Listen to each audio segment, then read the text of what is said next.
Seja bem-vindo a mais um Encontro com a Palavra. No último programa finalizamos o estudo da primeira carta de Paulo aos Coríntios. Hoje iniciaremos o estudo de 2 Coríntios. Na verdade, esta não foi a segunda carta de Paulo aos Coríntios. Vimos isso quando estudamos 1 Coríntios. Paulo já tinha escrito uma carta aos Coríntios quando escreveu a que conhecemos por 1 Coríntios. Sendo assim, as cartas que conhecemos por primeira e segunda cartas aos Coríntios deveriam se chamar de segunda e terceira cartas de Paulo aos Coríntios. A primeira carta foi escrita em Éfeso. Depois de 3 anos e meio ali, ele escreveu o que conhecemos como 1 Coríntios. E de acordo com o que já estudamos, esta carta foi entregue aos Coríntios pelas mãos de Tito. Quando estudamos as epístolas pastorais, nos deparamos com este homem, chamado Tito. Diferente de Timóteo, Tito era um homem idoso, maduro. Paulo tinha muita confiança nele. Só mesmo uma pessoa de confiança poderia se responsabilizar por levar a carta e explicá-la, defendê-la e aconselhar a igreja da qual alguns membros estavam envolvidos em todo tipo de problemas. Problemas que já discutimos nos últimos programas. Tito devia ser um homem temente a Deus e muito confiável. Depois de 3 anos e meio em Éfeso, Paulo teve de sair porque causou muito tumulto na cidade. Isso era típico dele, e se não tivesse havido esse tumulto, teria ficado mais tempo por lá. Ele ficou em Éfeso mais do que em qualquer outra cidade. Paulo ensinou na escola de Tirano e, conforme um comentário de rodapé de um dos manuscritos, Paulo ensinava na escola de Tirano das 11 da manhã às 4 ou 5 horas da tarde todos os dias. Como resultado desse ministério de ensino, surgiram muitas igrejas filhas da igreja de Éfeso. As igrejas de Pérgamo, Esmirna, Tiatira, Sardes, Filadélfia e Laodiceia. Estas são as igrejas citadas no livro do Apocalipse e surgiram a partir da igreja de Éfeso. O seminário de Paulo deve ter sido muito frutífero na escola de Tirano. Em Atos capítulo 19, lemos sobre o tumulto que forçou Paulo a deixar Éfeso. É isso mesmo. Quando ele partiu dali, tinha no coração a carta aos Coríntios que tinha enviado por meio de Tito. Ele queria saber se os coríntios a tinham recebido. Ele tinha que fazer algumas viagens missionárias depois de Éfeso, mas esperou por Tito em Troade e acabou lhe mandando um recado. Encontre-me em Filipos. A igreja de Filipos era a preferida de Paulo, e seus membros o sustentaram enquanto ele ministrou em Corinto e em outros lugares como Éfeso e Tessalônica. Portanto, para Paulo ir para Filipos era como voltar para casa. Paulo estava passando por uma crise e buscava apoio dos membros da igreja de Filipos. Enquanto ele estava em Filipos, Tito o alcançou e lhe disse qual havia sido a reação dos coríntios à sua carta. As notícias eram boas. Tito contou que tinha sido bem tratado e que tudo que Paulo ordenou aos coríntios eles estavam cumprindo. Eram umas notícias boas. Mas nem tudo que Tito contou foi notícia boa. Ele também contou que havia algumas pessoas na igreja de Corinto que diziam que Paulo era louco. Acho interessante notar que aquelas pessoas não atacaram o conteúdo da carta de Paulo. A sua lógica inspirada por Deus, que era o conteúdo da primeira carta, era irrefutável. Eles não tinham como contestar o conteúdo da carta, porque ela era inspirada por Deus. Então eles atacaram a única coisa que conseguiram, ou seja, Paulo. Eles falaram até de sua aparência física. Ele não devia ter muito para ser olhado, não. Pois até da aparência física dele eles falaram. Mas da carta, não. A carta era inspirada por Deus. Um comentarista já disse que Deus deve ter ficado sem matéria-prima quando fez o corpo de Paulo. Também, né? Pois é, depois de tudo pelo que ele passou, ele mesmo contou algumas dessas coisas em suas cartas. Paulo tinha um problema num dos olhos e já tinha sido surrado várias vezes. Não há dúvidas de que Paulo não enxergava muito bem. Os coríntios disseram que, olhando para a figura de Paulo, imaginavam que ele fosse fraco, mas pelas suas cartas tinham a impressão de que ele era muito forte.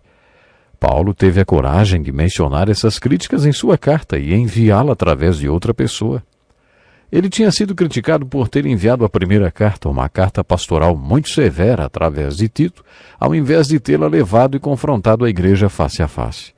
Os coríntios criticaram a eloquência de Paulo, dizendo que ela não estava de acordo com os padrões deles. Disseram, inclusive, que nunca tinham visto um pregador tão ruim. Quando Paulo soube de todas essas críticas, pegou sua pena inspirada e começou a escrever outra carta. Paulo endereçou a primeira carta aos Coríntios ao grupo na cidade que o seguiu, ao qual já me referi como o fã-clube dele em Corinto. Ele escreveu àqueles que se polarizaram ao redor do seu nome como líder, tentando dissuadi-los de serem seus seguidores para serem seguidores só de Cristo. Algumas das coisas mais profundas que Paulo escreveu nos 3 primeiros capítulos sobre sabedoria e sobre como o Evangelho não vem de sabedoria humana foram dirigidas às pessoas que achavam que Paulo era o máximo.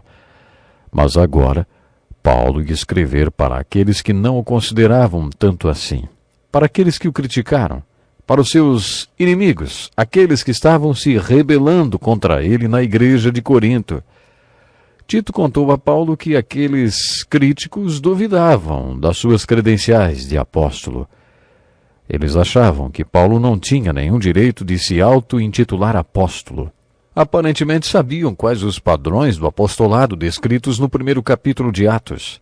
De acordo com estes padrões, o apóstolo tinha de ser alguém que tivesse estado com Jesus desde o seu batismo até a sua ascensão. É por isso que, tecnicamente, não está certo chamar uma pessoa dos dias de hoje de apóstolo. Muito bem, Paulo não tinha vivido com Jesus e por isso aqueles coríntios disseram que ele não era apóstolo e que não tinha direito algum de escrever cartas apostólicas para eles, nem de ser tão duro como ele tinha sido na primeira carta. Por isso o tema principal de 2 Coríntios são as credenciais de um ministro. Este é o assunto de Paulo nessa carta. Nos 6 primeiros capítulos encontramos a descrição do perfil de um ministro. Tudo o que Paulo diz nestes capítulos sobre ministério é dirigido àquelas pessoas que ajudam e estão ao lado do pastor da igreja. Ele não escreveu apenas para os pastores, mas para todos os que têm o chamado, estudam e praticam o conteúdo destes capítulos.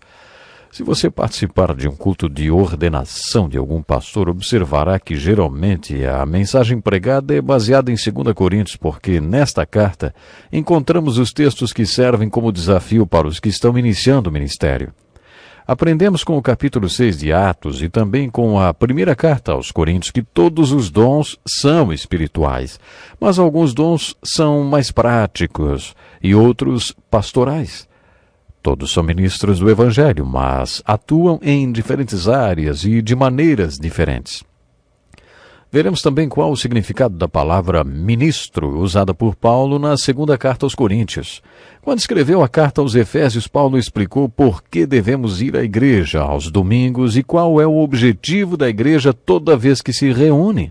De acordo com Paulo, Deus colocou nas igrejas pessoas com determinados dons, como, por exemplo, os pastores, professores. Estes servos do Senhor não apenas aconselham e pastoreiam, como também ensinam. Eles são professores que aconselham e conselheiros que ensinam. Paulo afirma em Efésios 4 que Deus colocou esses homens a serviço da igreja com o fim de preparar os santos para a obra do ministério. Paulo usa a palavra santos para crentes, para os que creem, não para aqueles que são canonizados depois que morrem. De acordo com Paulo, todo que crê é um santo, santificado, chamado para ser santo. Para Paulo, toda pessoa que assume um compromisso com Cristo é separada para segui-lo. Isso quer dizer santificado, é exatamente isso aí que quer dizer alguém santificado. E o apelido para essa pessoa santificada, separada para seguir a Jesus, é santo. Quando todos os santos, todas as pessoas que foram separadas para seguir a Cristo se reúnem como igreja e o pastor as ensina ou aconselha, está preparando os santos para a obra do ministério. Isso quer dizer que o trabalho do ministério foi entregue aos santos, não ao pastor-professor. O pastor-professor é o técnico e os santos o time. Mas quem realmente joga bola? O técnico ou o time? É claro que é o time. O técnico no banco instruindo o time sobre como deve jogar. Quando um pastor professor entende sua missão, passa a atuar como técnico, e os santos que são aperfeiçoados toda semana através do seu trabalho formam um time. Isso quer dizer que quando ele dá a bênção e os santos deixam o santuário, o trabalho do ministro está só começando, não terminando. Costumamos achar que o trabalho do pastor é fazer aquele sermão maravilhoso todo domingo. Não, não é isso. O trabalho do ministro começa quando os santos deixam a igreja. O objetivo da missão da igreja é atingido quando os santos saem do culto inspirados, aperfeiçoados, equipados, desafiados e instruídos para o trabalho do ministério. Isso tudo quer dizer que quando Paulo escreveu todas aquelas instruções a respeito do ministro e de suas credenciais para o ministério, ele estava falando para todos os crentes, não apenas para os pastores. Toda pessoa que é nascida de novo, que é salva para um propósito. Este propósito é o trabalho do ministério, aquilo que Deus quer fazer através dela. Você verá que o assunto tratado por Paulo na segunda carta aos Coríntios é o que chamamos de o treinamento do ministro. Paulo diz que é assim que Deus nos treina para sermos ministros. Ele faz referência a uma experiência que teve na Ásia, quando foi apedrejado e deixado como morto em Listra. Ele queria que os coríntios entendessem o que ele tinha passado na Ásia quando não tinha mais nem esperança de vida. Ouça com atenção suas palavras. Tínhamos sobre nós a sentença de morte para que não confiássemos em nós mesmos, mas em Deus, que ressuscita os mortos. Ele nos livrou e continuará nos livrando de tal perigo de morte. Ele iniciou a carta dizendo: Bendito seja o Deus e Pai de nosso Senhor Jesus Cristo, Pai das misericórdias e Deus de toda consolação, que nos consola em todas as nossas tribulações, para que, com a consolação que recebemos de Deus, possamos consolar os que estão passando por tribulações. O que Paulo está dizendo é que há momentos em que o nosso sofrimento é tão grande que o único que pode nos consolar é Deus.